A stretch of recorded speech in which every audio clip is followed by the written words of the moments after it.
जाओ, अगर तुम इसी लम्हे मर जाओ, फड़क जाओ, तुम्हारा दम निकल जाए तो तुम्हारे साथ क्या कुछ मर जाएगा।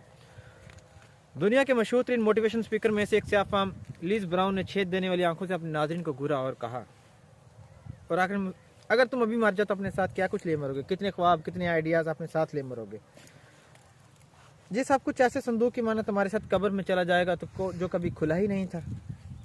और अगर ऐसा ही है तो अब तक शायद तुम अपने जीवन की सतह पर खराश डाल अंदर पहुंचे ही नहीं हो। मैंने एक लम्हे के लिए ब्राउन की दिल दहला लेने वाली सवाल को सोचा, फिर ख्याल आया वो सिर्फ मुझसे ही नहीं, वहाँ बड़े हाल में मौजूद 5 अफराद से भी मुखातिब थी।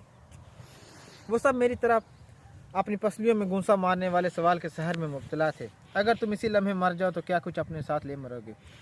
आई रेफ्यूज टू डाई